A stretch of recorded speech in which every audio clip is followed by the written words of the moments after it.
Attorney General reacts to NDC's petition to Commonwealth. Court frees freelance journalist Amenga-Etego for videoing court proceedings without accreditation. First batch of Ghanaian evacuees from Ukraine arrive in Accra. We'll tell you what Professor Raymond Atuguba said on the E-levy when he spoke at a forum on reviewing the 1992 Constitution and its impact on the economy. Council of State meets Speaker of Parliament Bagbin. Supreme Court to rule on whether or not spouses of the President and Vice President should be paid monthly allowances. And the 2022 Green Ghana campaign launched with a target to plant 20 million trees. Welcome to the news in brief on Graphic Online.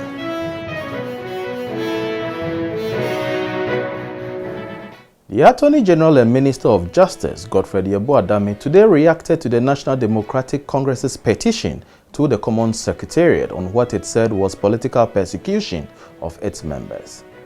Describing the move as hypocritical, the AG in an interview with journalists said the NDC was pretending the law courts were against it, but the real issue was that it was running away from justice. He cited the case of Dr. Stephen Kwabena Opuni and refuted accusations by the NDC that the former COCOBOD CEO was not being treated fairly by the courts. As far as I'm concerned, no foreign entity can influence or interfere with the course of justice in the country. Justice emanates from the people of Ghana. The Constitution makes the Supreme Court of Ghana the highest court of the country. The decisions of the Supreme Court of Ghana, or indeed any other court in Ghana, is not subject to review by any foreign body. So as far as I'm concerned, all these attempts by the NDC is actually an attempt to infringe on the sovereignty of Ghana.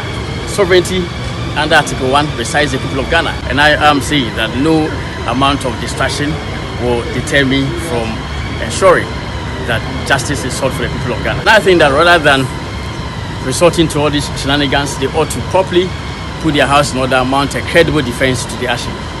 And today at the Accra High Court, the court decided to set free freelance journalist Amenga-Etego, who was last week arrested from taking videos of court proceedings without accreditation. Amenga-Etego became a free man after the court, presided over by Justice Lydia Osei-Mafo, decided not to punish him despite the videos he took and the fact that he had insulted the judge in unprintable words in chats found on his phone. In freeing him, the court clarified that it has not cited Sakat for any contempt of court. I have no desire to do so, although he has bruised my ego. I will hereby discharge him to go out of my court as a free man, the judge said. Lawyer for Amenga-Etego, Mr. Victor Kojoga Adaudu, pleaded with the court to have mercy on his client. According to counsel, his client was not aware that court proceedings were not to be recorded without permission. And to the Kotoka International Airport, the first batch of Ghanaians evacuated from Ukraine as a result of the invasion by Russia arrived in Accra this morning. Numbering 17, they arrived on board two separate flights, Turkish Airlines and Qatar Airways. They traveled from Romania via Istanbul and Doha in Qatar. The 17 who were students who were studying in Ukraine were received at the Kotoka International Airport in Accra by a delegation led by the Deputy Minister of Foreign Affairs and Regional Integration, Kwekwan Prechum Sapong, and Deputy Minister of Information, Fatima Abubakar. More evacuees are expected in the coming weeks. And at a meeting in Accra today organized by the Ministry of Foreign Affairs and Regional Integration, with some parents and relatives of the Ghanaian students in Ukraine, they appealed to the government to consider institution measures to enable those students returning, especially the medical students, to continue their education here in Ghana in order to be integrated into the system. The parents and relatives explained that some of the students had been studying for the past 6 to 10 years and were left with a few months to complete their various programs when the invasion occurred. They said the ministry should constitute a committee involving other ministries to see what can be done so that the students can continue their education upon their return. We move to taxation issues, where the Dean of the University of Ghana School of Law, Professor Raymond Atuguba, yesterday spoke at a forum organized by the Solidaire Ghana. He spoke on the topic, a reviewed 1992 Constitution and its impact on the economy. Professor Atuguba tagged on the yet-to-be-introduced electronic transaction levy and described it as smart, yet horrible and wicked. Professor Atuguba noted that although there are several options of taxation, the e-levy was nonetheless a smart way in respect of the ease, speed and cost of collecting revenue. In concrete terms, we need to implement the following steps in order to prevent a coup and the collapse of our economy. The first step is to pass the damned E-levy bill immediately and implement it effectively. Yes, you heard me right. The E-levy is both done.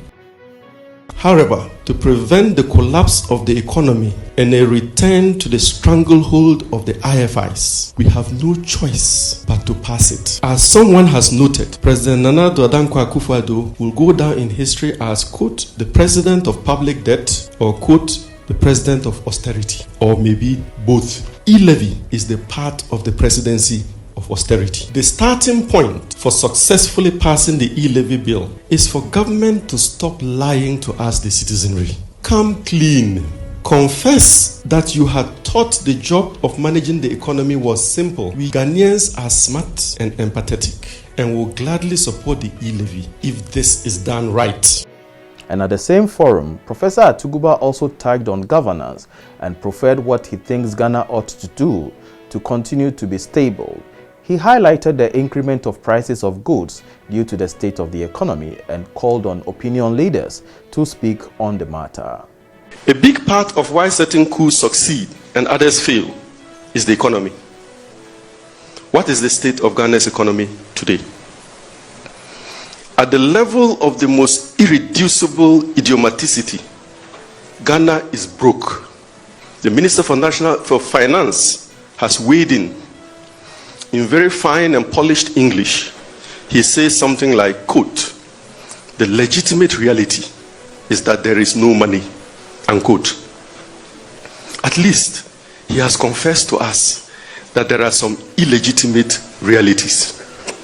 The finance minister finally says that government may have to generate monies from fuel price hikes, which are already taking place, and leading to increases in transport fares. Costs are rising in Ghana. Housing, water, electricity, gas, and other fuels are 28.7%. And in Parliament, the Council of State today held a meeting with the Speaker of Parliament, Mr. Bagbin.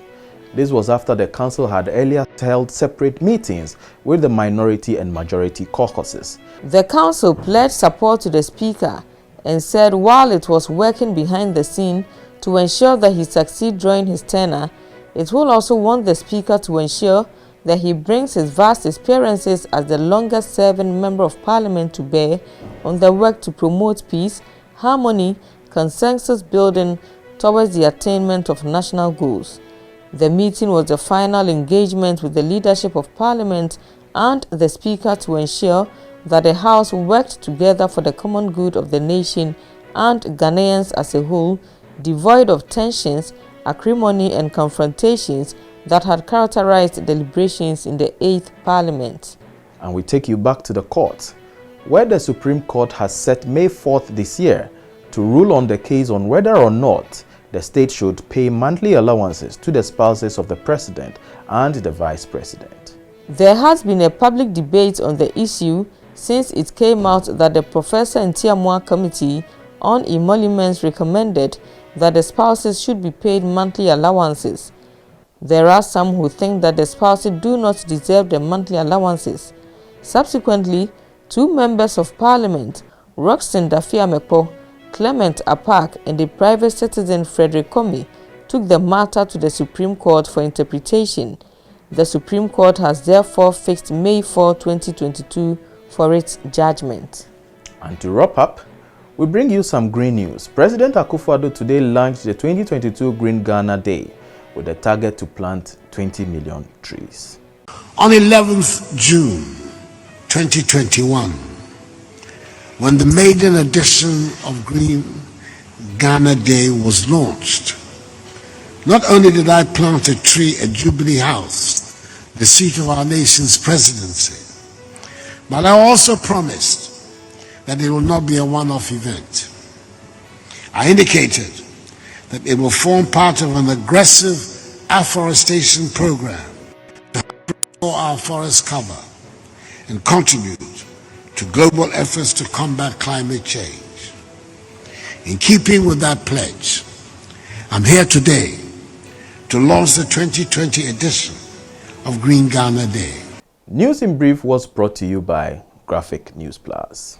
Download your Graphic News Plus now and choose your preferred package daily, weekly, monthly, and annually, and access free news on various interest areas as well. Graphic News Plus, connecting people through news. Thank you for watching. For more news, visit graphic.com.gh or log on to Facebook at Daily Graphic and on YouTube at Graphic GH. I am Enoch Dafa Frimpong.